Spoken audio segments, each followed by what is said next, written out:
সালাম আলাইকুম। বাংলাদেশে যে বর্তমানে একজন রাষ্ট্রপতি আছে, গণমাধ্যমে, টেলিভিশনে সরকারের সাথে বিভিন্ন রাজনৈতিক দলের যারা মিটিং করছেন, বিভিন্ন বিষয়ে সিদ্ধান্ত নিচ্ছেন। সর্বশেষ ঐতিহাসিক যে ডিসি সম্মেলনের যে একটা প্রথা আছে রাজনৈতিক, আপনার এই ডিসি সম্মেলনে আমাদের রাষ্ট্রপতির ইস্যু যে একটা বিষয় ছিল, সেখান থেকে সরিয়ে দেওয়া হয়েছিল রাষ্ট্রপতি শাহাবুদ্দিনকে। আর এবার যে সিদ্ধান্ত নিয়েছে, এটা স্পষ্টতই রাষ্ট্রপতি শাহাবুদ্দিনের জন্য চরম অপমানজনক।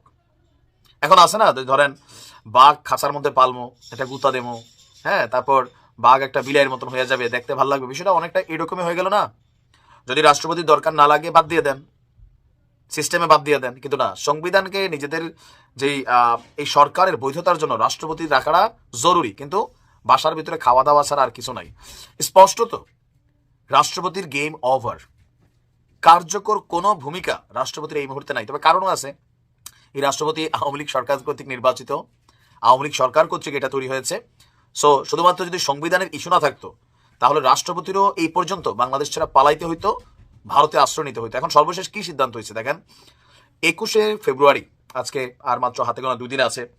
তো এত বছর যাবৎ আমরা দেখেছি যে 21-এর প্রথম প্রহরে প্রধানমন্ত্রী তিনি শহীদ মিনারে যান, ফুলের একটা পরিবেশ থাকে, রাষ্ট্রপতি যান, সেখানে তিনি ফুল প্রদান করেন। তারপরে এদিন নানান কর্মকাণ্ডে রাষ্ট্রপতি প্রধানমন্ত্রী তারা তাদের কর্মকাণ্ড সম্পাদিত করেন। কিন্তু এইবার এই প্রথমবারের মতন 21-এর প্রথম প্রহরে রাষ্ট্রপতিকে শহীদ মিনারে না যাওয়ার আহ্বান। এখন এই আহ্বান কে দিছে? সরকার দেয় নাই, তবে সরকারকে যারা নিয়ন্ত্রণ করে অথবা এই সরকারকে যারা সরকারে বসাইছে তারাই ডাক দিছে, অর্থাৎ বৈষম্য বিরোধীরা।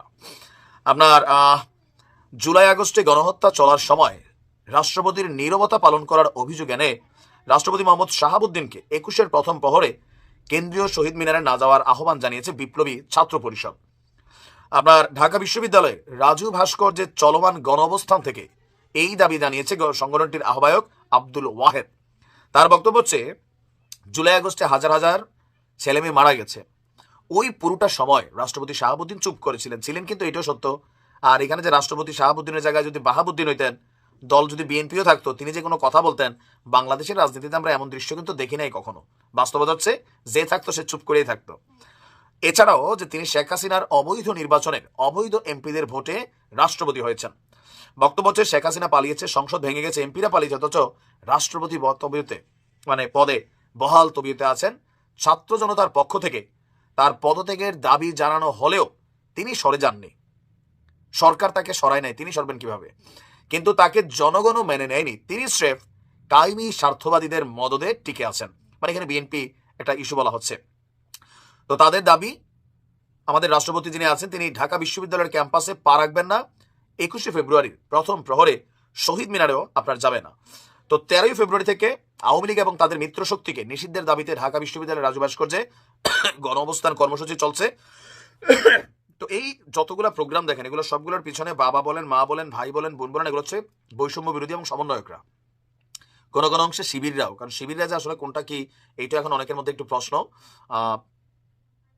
এখন রাষ্ট্রপতি বেসিক্যালি মাসে মাসে বেতন নেওয়া, খাওয়া টাওয়া ছাড়া আপাতত আর কোনো ভূমিকা নাই, আর কয়েকদিন পর তো নির্বাচনী হয়ে যাবে। So just the chapter is over. ভালো থাকুন।